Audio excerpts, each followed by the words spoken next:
اب اس محفل کے سب سے آخری مخاطب میں جناب حضرت مولانا سید شاہ تراب الحق قادری صاحب کو دعوت دوں گا کہ وہ یہاں تشریف لائیں اور اپنے خطاب سے ہمیں نوازیں اور اعلیٰ حضرت کے فضائل اور عالمانہ کمال کا بیان فرمائیں۔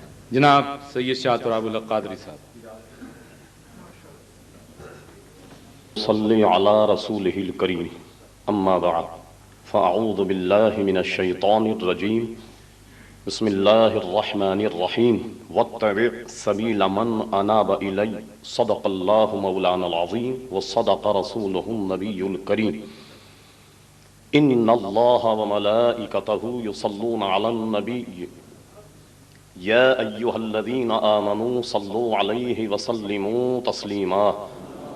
اللہم صل علی سیدنا و مولانا محمد معدن الجود والکرم والہ وبارک وسلم، صلاۃ و سلاما علیک یا سیدی یا رسول اللہ۔ جناب صدر، لائق صد احترام دیگر مہمانان گرامی، حاضرین مجلس، حصول برکت کے لیے قرآن مقدسہ کا ایک حصہ تلاوت کرنے کا شرف حاصل کیا گیا، جس میں اللہ تبارک و تعالیٰ نے ان بندوں سے اپنے روابط یا ان سے تعلق رکھنے کے لیے ارشاد فرمایا جو تمہیں اللہ تبارک و تعالیٰ کے دربار سے تمہارے تعلق کو پیدا کر۔ اعلیٰ حضرت امام اہل سنت رحمت اللہ علیہ کی شخصیت، عزیزان گرامی، حقیقت حال تو یہ ہے کہ ساری عمر اللہ تبارک و تعالیٰ کے بندوں پر صرف یہ کام آپ نے کیا جو نمایاں ہے کہ کسی نہ کسی طرح ان لوگوں کے دلوں میں عشق مصطفیٰ صلی اللہ تعالی علیہ وسلم راسخ ہو جائے۔ اور مجھ سے قبل اہل علم آپ حضرات سے مخاطب تھے، میں تو اس لائق نہیں کہ ان حضرات کی موجودگی میں کچھ عرض کروں، لیکن حصول برکت کے لیے چند باتیں اعلیٰ حضرت امام اہل سنت کی کرتا ہوں۔ جہاں تک کسی شخصیت کو سمجھنے کا تعلق ہے، آپ دیکھیں گے اس کا خاندان کیا ہے، اس کا بچپن کیسا گزرا، اس کی جوانی کیسی گزری، اس کے اساتذہ کون کون لوگ تھے، کس ماحول میں رہا، یہاں تک کہ آخری میں جب ہم غور کرتے ہیں تو شخصیت کو سمجھنے کے لیے یہ بات بھی بڑی معاون اور مددگار ہے کہ اس کا کس حال میں انتقال ہوا۔ اور یہ ایسی چیزیں ہیں کہ بغیر ان کو دیکھے کسی کی شخصیت سمجھ میں نہیں آتی۔ اعلیٰ حضرت امام اہل سنت کا ابتدائی دور دیکھیے تو 1272 میں پیدا ہوا، 1856 ایک برس کی عمر تھی کہ جنگ آزادی لڑی گئی 1857۔ اور یہ بڑی عجیب بات ہے کہ آج کل لوگوں نے اعلیٰ حضرت امام اہل سنت سے حسد کی آگ کو اتنا بڑھایا کہ یہ کہنے لگ گئے کہ ان کے روابط تو انگریزوں سے تھے۔ حالانکہ اہل علم جو حضرات یہاں بھی موجود ہیں جنہوں نے اس میدان میں تحقیق کی، وہ جانتے ہیں کہ جنگ آزادی جب لڑی گئی تو مجاہدین کو تربیت دینے کا ایک کیمپ خود بریلی شریف میں تھا، اور اعلیٰ حضرت امام اہل سنت کے والد ماجد حضرت علامہ مولانا نقی علی خاں رحمۃ اللہ علیہ، آپ کے جد امجد مولانا رضا علی خاں رحمۃ اللہ تعالی علیہ تمام سپاہیوں کو تربیت دیتے اور مجاہدین تیار کرتے، اور یہ بات کسی تاریخ داں سے ڈھکی چھپی نہیں۔ اور تاریخ کا یہ اہم واقعہ بھی اسی وقت رونما ہوا کہ جب اعلیٰ حضرت امام اہل سنت منظر عام پر آئے، اور وہ یوں ہے کہ اعلیٰ حضرت امام اہل سنت ایک برس کی عمر ہے، جیسے کہ میں نے عرض کیا 57 اور 58 کے حوالے سے، 56 اور 57 کے حوالے سے۔ ایک سپاہی کو نہ جانے کیا سوجی کہ وہ صف میں سے نکل کر مولانا احمد رضا خان کو اپنی گود میں لے کر اپنی تلوار ان کے گلے میں لٹکا دی، اور لوگوں کو مخاطب کر کے یوں ہی تمسخر کے طور پر یا خوش طبعی کے طور پر کہا، لوگوں لو یہ بچہ بھی چلا جہاد کرنا۔ یہ الفاظ جب مولانا نقی علی خان نے جب سنے، ان کی آنکھوں میں آنسو آ گئے، انہوں نے بھررائی ہوئی آواز میں کہا کہ لوگوں کاش کہ احمد رضا اس لائق ہوتا کہ آج تلوار لے کر انگریزوں کے خلاف جہاد کرتا، مگر قریب ہی حضرت علامہ مولانا رضا علی کا رونق افروز تھے۔ آپ نے تو سنا ہوگا کہ بزرگان دین پیشانی کو دیکھ کر کے اس مستقبل کو بھانپ لیتے ہیں. انہوں نے اپنے فرزند مولانا نقی علی خان کی آنکھوں میں جب آنسو دیکھے تو انہیں تسلی اور تشفی دی اور کہا مولانا نقی علی گھبرانے کی ضرورت نہیں. اگر آج احمد رضا 1 برس کا ہے اور انگریزوں کے خلاف ایسے جہاد نہیں کر سکتا تو یاد رکھنا ایک دور آئے گا کہ یہ دشمنان مصطفیٰ کے خلاف جہاد کرے. اور ایسا ہی ہوا کہ اعلی حضرت کا جب دور آیا اپنے دور میں ہر اس شخص کی سرکوبی آپ نے کی کہ جس کی زبان جناب نبی کریم صلی اللہ تعالی علیہ وسلم کی گستاخی میں دراز. میں عرض کر رہا تھا بچپن کو دیکھیے. اب آئیے ذرا جس وقت کی اعلی حضرت امام اہل سنت ہمارے یہاں ہندوستان 4 برس 4 ماہ 4 دن کی عمر جب ہو جائے تو ایک محفل ہوتی جسے تسمیہ خوانی کہتے ہیں, بسم اللہ پڑھائی جاتی. اعلی حضرت اس اسٹیج سے گزرے اور اعلی حضرت کے جد امجد موجود ہیں. الف بے پڑھانے والے استاد انہیں الف بے پڑھانے کے لیے آئے. اب دیکھیے اس بچے کو کہ کیسا ہونہار, بچپن ہی سے پتا چل جاتا ہے کہ وہ کچھ ہوگا. استاد نے پڑھایا الف بے تے سے, پوری تختی ختم کرنے کے آخر میں جب آیا تو وہ استاد نے کہا پڑھو لام الف لا. اعلی حضرت رک گئے, فرمایا کہ لام بھی پہلے پڑھ چکا الف بھی پہلے پڑھ چکا, اب یہ دوبارہ لام الف کیوں آیا؟ دادا نے ڈانٹ کر کہا بیٹے جیسے استاد کہتے ہیں پڑھو. چنانچہ دادا کی ڈانٹ کو سن کر پڑھ تو لیا, لیکن دادا نے بھانپ لیا کہ بچے کے ذہن میں کچھ انتشار اس کے سمجھنے میں. استاد کے جانے کے بعد فرمایا بیٹا اب آؤ احمد رضا, کیا اشکال تھا, کیا شبہ تھا؟ انہوں نے کہا جی دیکھیے الف بھی پہلے پڑھ چکا لام بھی پڑھ چکا تو دوبارہ لام الف یہاں کیوں آیا؟ تو جد امجد سمجھ گئے اور اپنے سینے سے لگایا, پیار کیا اور کہا بیٹا بات کیا ہے, تم نے جو پہلے الف پڑھا تھا اصل میں یہ حمزہ ہے اور الف کسی حرف کے بعد آتا, اس لیے اس کو متعارف کرانے کے لیے لام میں رکھا گیا تاکہ الف جو ہے وہ بعد میں آتا ہے, لام کو پہلے لا کر اس کے بعد الف رکھا گیا تاکہ اس کی معرفت ہو جائے کہ لام الف زبر لا. بات تو بہت اچھی تھی, لیکن پوتے نے سوال کیا تو لام میں لانے کی کیا ضرورت تھی؟ بے پہ لایا جا سکتا, بے الف زبر با, تے الف زبر تا ہو سکتا تھا, لام الف زبر لا کیوں, اس کو لام میں کیوں رکھا گیا؟ کسی اور حرف میں رکھا جاتا. دادا ان کی ذہانت کو دیکھ کر خوش ہو گئے اور کہا احمد رضا سنو کہ اس کو کیوں رکھا گیا. اللہ اکبر, وہ بھی اپنے وقت کے محقق تھے, شاید کوئی عام استاد ہوتا جواب نہیں دے پاتا. فرمایا بیٹا بات یہ ہے کہ لام اور الف میں, اب میں اس کا ترجمہ آسان زبان میں کرتا ہوں, لام اور الف میں آپس میں اتنی مناسبت اتنی رشتہ داری ہے کہ سنو جب تم لکھو لام تو دیکھو لام لکھتے وقت اگر اس کو حروف تہجی میں لکھا جائے لام یعنی لام الف میم تو دیکھیے بیچ میں کیا آئے گا الف. اب اسی طرح لکھو الف کو حروف تہجی میں تو دیکھیے پہلے آپ لکھیں گے الف پھر آئے گا لام پھر آئے گا فے. فرمایا یہاں لام جب کہو تو بیچ میں الف آتا, الف اگر کہو تو بیچ میں لام آتا. اس کی یہ عزیز داری اور رشتہ داری کو دیکھ کر اس کو لام میں رکھا گیا.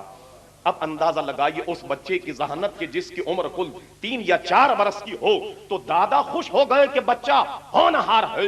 اور اس کے بعد میں ایک واقعہ اگرچہ بظاہر آپ کو بھونڈا نظر آئے گا لیکن غور و فکر کیجئے, تدبر کیجئے کہ اس میں بھی کیا بات ہوا. یہ کہ عموماً بچے 2.5-3 سال کے نیچے نیکر نہیں پہنتے, خالی کرتا پہنتے. امام احمد رضا بھی ہوئی بچپن چھٹپن کا زمانہ کہ نیچے کوئی نیکر نہیں پہنے ہوئے تھے, خالی کرتا پہنے ہوئے تھے یا نیکر پہنے ہوئے تھے, تو اس کے باوجود بھی انہوں نے ایسا کیا. کچھ بدنام زمانہ عورتیں گلی سے جاتی ہوئی نظر آئیں تو اپنے دامن کو اٹھا کر آنکھیں چھپا لی. ان عورتوں نے کہا واہ صاحب زادے, یعنی آنکھوں کے چھپانے سے کیا ہوگا؟ انہوں کا مسئلہ یہ ہے کہ پہلے آنکھ بہکتی ہے, آنکھ جب بہکتی ہے تو دل بہکتا ہے, جب دل بہکتا ہے تو سطر بہکتا ہے. اور فرمائی یہ 2.5-3 سال کا بچہ کلام کر رہا ہے تو تاریخ یہ بتاتی ہے, اس کے ابتدائی واقعات یہ بتاتے ہیں کہ یہ بچہ بڑا ہونہار ہے. اور امام اہل سنت نے اپنے قلم سے لکھا, فرمایا میری عمر 13 برس 10 ماہ 5 دن کی ہوئی تو میں بالغ ہوا, اسی دن فارغ التحصیل ہوا, اسی دن مجھ پر نماز فرض ہوئی اور اسی دن رضاعت کے سلسلے میں ایک مبسوط فتویٰ لکھ کر حضرت علامہ مولانا نقی علی خان رحمت اللہ تعالی کو دکھایا. انہوں نے اپنے فرزند کے دلائل اور براہین سے مرقع اور مسجع جب فتویٰ دیکھا اپنے سینے سے لگا کر اور اس کے بعد اپنی مسند افتاء اپنے بچے کے حوالے کر دی. اور یہ لطیفہ کہنا بھی فائدے سے خالی نہ ہوگا کہ مان ایک شخص استفتاء لے کر آتا, حضرت باہر بیٹھے, فرمایا اندر چلے جاؤ, مفتی صاحب بیٹھے. ظاہر ہے کہ مفتی صاحب کا تصور, اگر ہم کہیں مفتی ظفر علی صاحب قبلہ تو ذہن میں یہ تصور ہوگا کہ رومال بندہ ہوگا, داڑھی سفید ہے اور جناب بھاری بھرکم آدمی ہوں گی. کسی مفتی کا تصور جب ذہن میں آئے تو شخصیت سامنے نکھر کر آتی ہے کہ وہ کیسا ہوگا. تو اب وہ صاحب اندر گئے, انہوں نے ایسی حیت کا آدمی تلاش کیا کہ نہایت عمدہ قسم کی پگڑی باندھے ہوگا, شیروانی ہوگی, جبہ ہوگا, کبا ہوگا. ایسا آدمی جب نظر نہ آیا وہ باہر آ کر کہنے لگا مفتی صاحب حضرت علامہ نقی علی خان سے کہ اندر تو کوئی مفتی صاحب. میاں فرما ہماری مسند پر دیکھ. جب مسند پر دیکھ وہاں بھی کوئی مفتی نظر نہیں آیا. باہر آ کر کہا حضور وہاں تو ایک چھوٹا سا بچہ بیٹھا ہوا. فرما میاں وہی مفتی صاحب ہیں, آج کل فتویٰ نویسی کا کام انہی کے سپرد ہے. اس سے اندازہ لگائیے عزیزان گرامی کہ اعلیٰ حضرت امام اہل سنت نے اپنے والد ماجد کی موجودگی میں 7 برس افتاء کا کام سیکھا اور مستقل پھر دارالافتاء اعلیٰ حضرت امام اہل سنت کے سپرد کر دیا. اور اعلیٰ حضرت اب نہایت ذمہ داری سے قلم اٹھایا اور للکارا کہ کل کے رضا خنجر خون خاں برقبار, آگاہ سے کہہ دو خیر منائے نشر کرے. اور اس کے بعد کوئی ایسا فرقہ کہ جس نے نبی کریم صلی اللہ علیہ وسلم کی شان میں زبان دراز کی ہو, آپ کوئی ایسا فرقہ نہیں بتا سکتے کہ جس کے رد میں اعلیٰ حضرت امام اہل سنت رسالے ترتیب نہ دیے ہو یا نہ لکھے ہو. اور اس میں سب سے بڑا فتنہ مرزا غلام احمد قادیانی کا. اور یہ بات ریکارڈ میں موجود ہے. اہل حدیث حضرات کے بہت بڑے عالم ثناء اللہ امرتسری نے تو جناب 1912 میں نہایت دھوکے میں یہ فتویٰ جاری کر دیا اور سمجھ نہیں پائے کہ قادیانیوں کے پیچھے نماز جائز, نماز تک جواز کا فتویٰ دے دیا گیا. عزیزان گرامی امام اہل سنت نے کئی رسائل گویا حضور علیہ الصلوۃ والسلام کے ختم نبوت کے سلسلے میں تحریر فرمائے.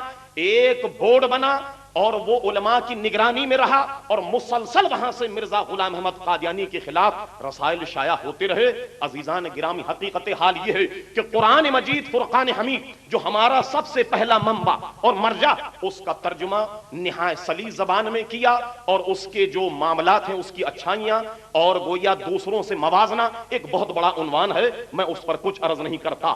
حدیث دانی میں اعلیٰ حضرت امام اہل سنت کے چند رسائل, حالانکہ سوال بڑا مختصر ہوتا مگر امام اہل سنت ایک ایسا مبسوط فتویٰ تحریر فرماتے کہ وہ ایک کتابی صورت میں ہوتا. کتنی مختصر بات ہے کہ ہم اہل سنت و جماعت حضور کا جب نام اذان میں آتا ہے تو انگوٹھے چومتے, یہ بڑی مختصر سی بات ہے. اور اس پر مرکزی روایت ملا علی قاری رحمت اللہ تعالی نے موضوعات کبیر میں تحریر فرمائی. ملا علی قاری نے یہ کتاب صرف اس عنوان پر لکھی کہ جھوٹی حدیثیں جو نبی کریم علیہ السلام پر طرف منسوب کر دی گئیں, گھڑ دی گئیں, تو وہ کون کون سی حدیثیں, ان حدیثوں کو پیش کیا. اس کے اوائل میں ایک باب متعین کیا کہ جھوٹی حدیثیں گھڑنے پر وعید کیا ہے, اور ان تمام حدیثوں کا ذکر کرتے ہیں ملا علی قاری جب اس پر پہنچے تو فرماتے ہیں کہ لوگ اس کا انکار کرتے ہیں کہ حضور کا جب نام آئے تو انگوٹھے نہ چومے جائیں. میں ملا علی قاری کہتا ہوں کہ جب یہ بات صدیق اکبر سے ثابت ہے تو کیا کسی اور دلیل کی ضرورت ہے؟ اعلیٰ حضرت امام اہل سنت صرف اس مسئلے پر جو مبسوط فتویٰ لکھا ہے وہ فن حدیث پر ایک بہت شاندار فتویٰ ہے جس کو دیکھا جا سکتا ہے. عزیزان گرامی حقیقت حال یہ ہے کہ آپ کے فتاوے حرم شریف کے حافظ جو وہاں کے نگراں تھے, لائبریرین تھے, انہوں نے چند فتاوے دیکھے, وہ کہنے پر مجبور ہو گئے کہ مولانا احمد رضا خان اگر تمہارے فتاوے امام اعظم ابو حنیفہ دیکھتے تو ان کی آنکھیں ٹھنڈی ہوتی اور وہ آپ کو اپنے شاگردوں میں گنتے. یہ حال اعلیٰ حضرت امام اہل سنت. عزیزان گرامی جنہوں نے اعلیٰ حضرت پر کام کیا, عربی کو دیکھیے, آپ سب کو چھوڑیے, صرف آپ فتاوی رضویہ کی پہلی جلد کا خطبہ دیکھیے کہ فقہ حنفی کی کتابوں پر اس طریقے سے موتیوں کی طرح جڑ دیا کہ کہیں سے عربی کی عبارت بھی نہیں ٹوٹی, اور فقہ حنفی کی مبسوط کتابوں کے نام ایسے گنوائے کہ وہ عربی زبان کا ایک مرقع اور مسجع ہے. فارسی میں بھی کلام کیا جیسا کہ مجھ سے قبل حضرات گرامی نے خطاب فرمایا, اور اردو میں اللہ اکبر, اردو میں تو ان کو ایسی قدرت حاصل تھی کہ لگتا یہ ہے کہ جب شاعری کرتے ہیں ہیں تو لفظوں کا اور گویا الفاظ معنی کا ایک بحر ذخار ہے، اور یوں کہتے ہیں کہ زمین و زمان تمہارے لیے، مکین و مکان تمہارے لیے، چنین و چنا تمہارے لیے، بنے دو جہاں تمہارے لیے، دہن میں زبان تمہارے لیے، بدن میں ہے جان تمہارے لیے، ہم آئے یہاں تمہارے لیے، اٹھیں بھی وہاں تمہارے لیے۔ کہتے ہیں نہ عرش بری نہ لوح مبین نہ روح امی، کوئی بھی کہیں خبر ہی نہیں، جو رمزیں کھلی ازل کی نہا تمہارے لیے۔ صبا وہ چلے کہ باغ پھلے، وہ پھول کھلے کہ دن ہو پھلے، لبا کے تلے ثنا میں کھلے رضا کی زبان تمہارے لیے۔ حقیقت حال عزیزان گرامی یہ ہے کہ ان کو لفظوں پر ایسی قدرت حاصل ہے کہ ان کے ساتھیوں میں سے کسی کو آپ ایسی قدرت پانے والا نہیں پائیں گے۔ اعلی حضرت کا بڑا احسان ہے کہ یہ امت کے گمراہی کے بڑے چانسز تھے، مگر ان سب کو نکالا۔ آپ دیکھیے کیا اس سے انکار کر سکتے ہیں آپ کہ یہ بات کتنی عام تھی کہ ہندو مسلم بھائی بھائی اکھنڈ بھارت گائے ذبح نہ کی جائے، ہمارا بھائی ہندو اس سے تکلیف ہوتی ہے، تو کیا یہ باتیں وہ خود کر رہے تھے یا کسی کے اشارے پر ہو رہی تھی؟ ارے میں خوب سمجھتا ہوں تیری عشق غری ساقی، میں خوب سمجھتا ہوں تیری عشق غری ساقی، کام کرتی ہے نظر نام ہے پیمانے کا۔ یہ تو کوئی اور شخص تھا جو تم سے یہ کام کروا رہا تھا، اور یہ باتیں ڈھکی چھپی نہیں۔ مجھے بتائیے چند علماء کو انگریز کیا اس لیے ایڈ دیتا تھا کہ وہ دین کی خدمت کریں؟ کیا وہ اس لیے ایڈ دیتا تھا کہ وہ دین کی کتابیں چھاپیں؟ نہیں۔ اعلی حضرت کو شمس العلماء کا خطاب کیوں نہیں ملا؟ اعلی حضرت کے فرزند کو شمس العلماء کا خطاب کیوں نہیں ملا؟ وہ انگریز سے اتنی نفرت کرتے۔ آج جو لوگ کہتے ہیں کہ وہ انگریز کو مانتے تھے یا انگریز کے پیروکار تھے، ارے وہ تو اتنے دشمن تھے انگریز کے کہ جب کسی کو خط لکھتے تو آپ دیکھیے ملکہ وکٹوریا یا وہ فوٹو یا وہ ٹکٹ جو گویا لفافے پر لگتا، اگر ٹکٹ خریدتے تو پتہ لکھنے کے بعد پتے کو الٹا کر کے ٹکٹ لگاتا، اور اگر لفافہ تیار اگر لیتے تو جس پر جار پنجم کا فوٹو ہوتا اس فوٹو کو الٹا کر کے اس کے اوپر پتہ لکھتے کہ جب بھی کسی کے پاس یہ لفافہ جائے تو جار پنجم کا سر اور اس کی کھوپڑی نیچے ہو، اور اس کے بعد پتہ پڑے کہ فلاں صاحب کو یہ کتاب یہ لفافہ ملنا چاہیے۔ اور یہ آج دیکھیے میرے محترم بزرگ حضرت علامہ پروفیسر ڈاکٹر مسعود احمد صاحب نے بے گناہی پر جو کتاب لکھی، آج بھی اس گویا لفافے کا فوٹو اس کے صفحہ نمبر 38 پر ہے، جس کا جی چاہے مطالعہ کر سکتا ہے۔ جس نے انگریز کی عدالت کو کبھی عدالت نہیں کہا، اور جب ان کا وارنٹ گرفتاری جاری ہوا کہا قسم خدا کی میں انگریز کے کورٹ کو عدالت نہیں مانتا، اس لیے میں نہیں جاؤں گا۔ ایک سم سے مقدمہ ہوا، اور مقدمہ کیا تھا؟ ایک دو منٹ کی بات ہے۔ مقدمہ یہ تھا اعلی حضرت نے فتویٰ بڑا مبسوط لکھا، اور اس معاملے میں میرا ننیال حضرت علامہ مولانا انوار اللہ خان صاحب حیدرآباد دکن، انہوں نے اس معاملے میں اعلی حضرت سے یہ کہا کہ آپ نے بلا وجہ یہ فتویٰ لکھ کر لوگوں کو پریشان کر دیا، ایک گاڑی چل رہی ہے چلنے دیجئے۔ مسئلہ کیا تھا؟ غور کیجئے ذرا حکمت اعلی حضرت انگریز سے ٹکر کیسے لی۔ مسئلہ کیا تھا؟ بھئی امام جب ممبر پر بیٹھ جائے جمعے کی نماز، ممبر پر خطبہ پڑھ رہا، عام مسجدوں میں بالکل امام کے حلق میں اذان کہی جاتی، اللہ اکبر کہی بالکل سامنے کہی جاتی۔ ایک سم سے مقدمہ ہوا، اعلی حضرت نے فرمایا کہ مسجد کے اندر اذان کہنا ناجائز، اذان اعلان اسے مسجد کے باہر ہونا چاہیے۔ کچھ علماء نے مقدمہ کیا، مقدمہ کرنے کے بعد امام اہل سنت کا فقیہ کبھی ان کی عدالت میں نہیں جاتا، اس لیے کہ میں انگریز کی عدالت کو عدالت نہیں مانتا۔ لیکن ظاہر ہے کہ جب مقدمہ دائر کر دیا گیا، وارنٹ گرفتاری آیا، لوگ بریلی شریف کے گلیوں میں پھیل گئے، کیمپ لگا دیے کہ مولانا پہلے ہم مریں گے اور بعد میں آپ کی باری آئی۔ یہ بھی ہوا کہ انگریز کو اپنا وارنٹ واپس لینا پڑا۔ اب آئیے میں صرف ایک اشارہ کر کے اپنی گفتگو ختم کرتا ہوں کہ اہل علم اور بھی یہاں موجود ہیں، وہ یقیناً مجھ جیسے ہیچ مدان کی گفتگو سے جو ہے وہ محظوظ تو نہیں ہو رہے ہوں۔ اچھا، مسئلہ یہ تھا کہ مقدمے کا فیصلہ ہونے والا، اعلی حضرت نے وکیل کو بلایا، وکیل سے فرمایا کہ جو عدالت کا منشی، یہاں چونکہ ہمارے جج حضرات بھی موجود ہیں، موجودہ بھی اور ریٹائر بھی، جناب جب مقدمہ آتا تو جج صاحب کہتے ہیں بھائی فلاں صاحب کو بلا لا، تو ہوتا کیا ہے کورٹ کا جو چپراسی وہ دروازے کے باہر جا کر کہتا فلاں فلاں صاحب حاضر عدالت آ جائے۔ بہت اچھی بات ہے، اعلان ہو جاتا باہر، اور وہ جو آدمی متعلقہ ہوتا ہے وہ آ جاتا تھا۔ تو چپراسی کو بلایا گیا اور اسے اس کی ملازمت کی ضمانت دی گئی، اور اسے صرف یہ پابند کیا جیسا وکیل صاحب کہیں ویسا کرنا۔ اب دیکھیے کچیری انگریز کی، اگر انگریز کو بخاری شریف کی حدیث پڑھائی جاتی اس کے سمجھ میں آتی، فتاوی رضویہ رکھی جاتی اس کی سمجھ میں آتی، اگر اس کے آگے رد المختار رکھی جاتی کیا سمجھ لیتا وہ؟ کیا شامی کی اگر بحث لیتے کہ مسجد میں اذان کہنا جائز ناجائز کیا اس کی سمجھ میں آتی؟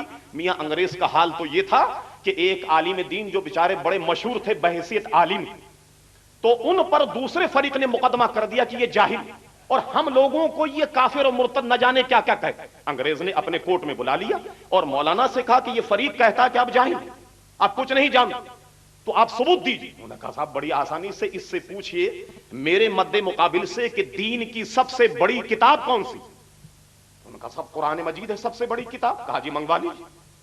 قرآن مجید لایا گیا، کہا صاحب اس عالم سے کہیے کہ جہاں سے چاہے یہ کھول کر دے دے۔ انہوں نے بیچ میں سے کھول کر دے دی، جج صاحب کا حکم مانتے ہوئے۔ تو مولانا نے اس کتاب کو پڑھنا شروع کر دیا، ایک صفحہ پڑھ کر کہا کہ ان سے پوچھے میں نے صحیح پڑھا؟ انہوں نے کہا جی بالکل صحیح پڑھا۔ کہنے لگا پوچھے اس بے وقوف سے کہ جو دین کی سب سے بڑی کتاب صحیح پڑھنا جانتا ہو تو کیا دوسری کتابیں نہیں پڑھ سکتا؟